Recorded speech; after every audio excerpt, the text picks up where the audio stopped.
The mysteries of nature are fascinating. Thousands of books have been written in an effort to explain these mysteries. And the man who can best explain them is, of course, our friend with the encyclopedic mind, Mr. John Kieran. Right now, Mr. Kieran is in his library with Paul Milford, his next-door neighbor. Let's listen. John, I had an argument with my wife today. She had some lilies of the valley, and I wasn't in favor of it, and she didn't like it. Well, what have you got lilies of the valley, Paul? They're beautiful flowers. Well, I agree with you. They are beautiful, but they're so delicate. And I'm afraid they couldn't stand my wife's not-so-delicate gardening. Oh, I wouldn't worry about that, Paul. They push themselves up through layer after layer of heavy tin foil. This I have to see, John. Well, Paul, you'd be amazed at the power of tiny plants. They push slowly, but they push firmly. That's another one of the myths of nature. Now we're going to see a demonstration of the power in plants. Come to think of it, every growing plant is a power plant. Now you take these sunflowers. Here's one of them blossoming very quickly before your eyes here through time-lapse photography. That would take days out in the sun, but here it happens very quickly. Well, it takes power to hold those big sunflower heads up in the air on those stalks. And let's see where this power comes from. The wind blows them about and the rain pelts down on them, but still they stand up. We'll cut down through this stalk and see what does it. The center is hollow, that saves material, but the outer rim is made of stiff fibers. Those are very strong, and that's how this plant manages to stand up as we saw it. Now, this waving field of grain or grass may lift 6.5 tons of water in a single day in the growing season. That takes power to lift all that water. And it takes power to hold all the wood in great trees. There may be tons of wood in a tall tree. It takes power to hold it up there. Here's a plant fiber. We attach the upper part to a clamp and tie a platform to the bottom. And we'll put some weights on that platform and see just how much strength, how much power there is in what looks like a tender plant fiber. Now there's 2 2/10 pounds, 4 4/10 pounds, 5.5 pounds, and it's only at 5.5 pounds that plant fiber starts to tear and break. Now we take a copper wire and subject it to the same test.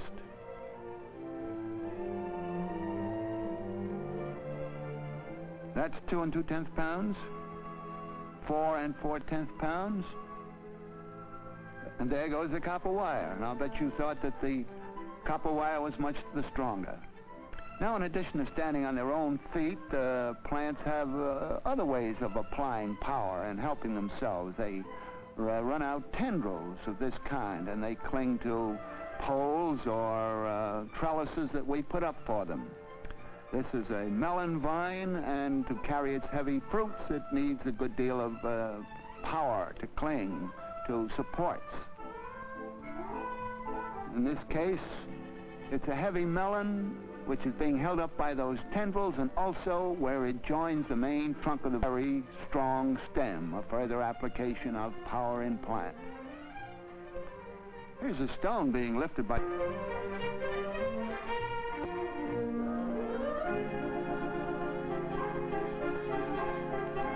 that are being planted, you know, they're very small. We cover them over, pat them down, like telling them to be good now. Then when the seeds germinate, you get an idea of the power when you see the way they lift the earth that was pounded down over them.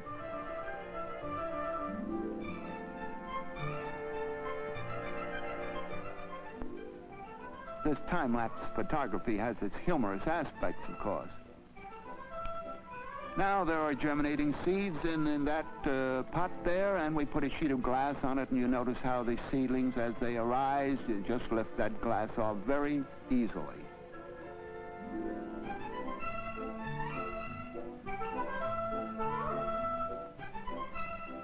And a dance of triumph over this exhibition of their power. We put weights on the glass. Still doesn't do any good. The plants have too much power.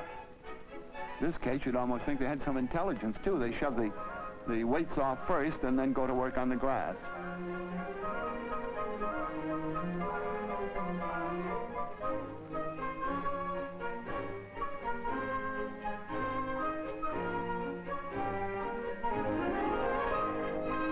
These are lilies of the valley.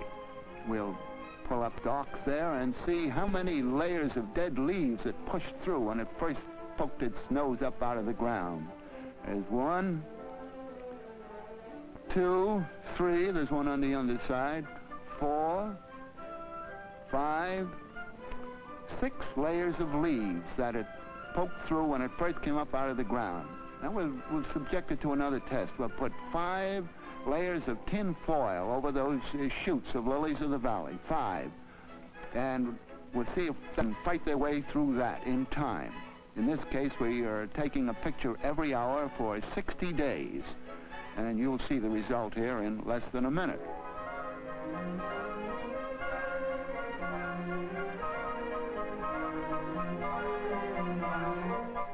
Well, now you see the shoots of the lily of the valley are poking through 5 layers of tin foil, proving that lily of the valley is really a very strong-armed girl. Looks like a birthday cake. Now it looks like a luxurious bed of asparagus. We could use some hollandaise sauce. But toward the end here, it takes on the full flowering view of the lily of the valley, and you can put it in the ready-to-wear department. Now this tree gives off water at a tremendous rate. A big tree may give off 400 quarts of water in a day, and all that water is drawn up out of the ground. That takes power. And the water is given off through the leaves. There may be 100,000 leaves on a tree.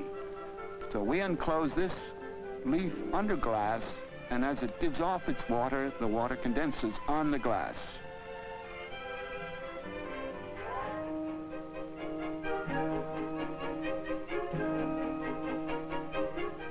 Now, to prove the power of a growing plant, we put this growing plant in a tube and let its root go down into a tube full of water, and the water is based on a column of mercury. Now, as the plant draws water up out of the tube, the mercury, the rising mercury, shows how the water is being lifted by the growing plant above. We'll pour some mercury into a U-tube. That's mercury that you see bubbling down there. And we'll take the open end of that tube on the right-hand side there and apply it to a stalk of a growing plant.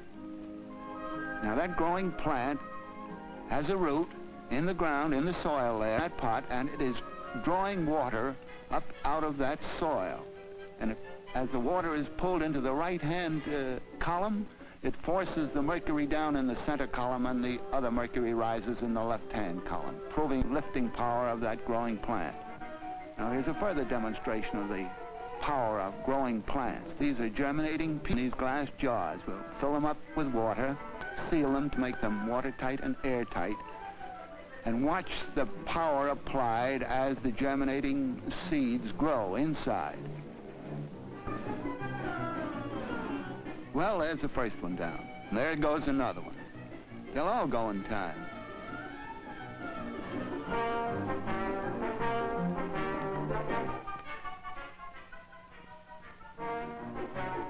You couldn't get a higher casualty rate in here if you rolled a bowling ball right down the middle. And you know it takes power to roll a bowling ball along.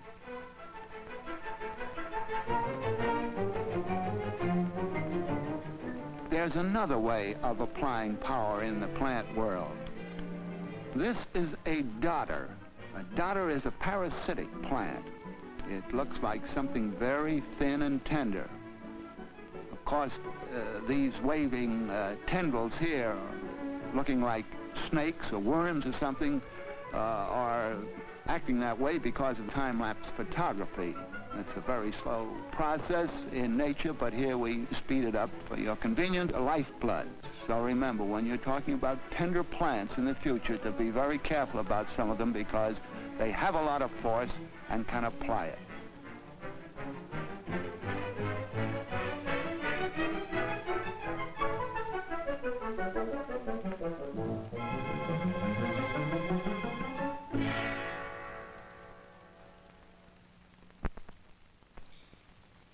it ends this trip, Paul. But next week, we'll find ourselves exploring things in a far, far different place through the Kaleidoscope. Quoting John Masefield, we can drive over the earth, swim under the sea, or fly in the eagle's secrecy and guess where the hidden comets be. That's the wonderful thing about my Kaleidoscope, Paul. You never know where we'll turn up next.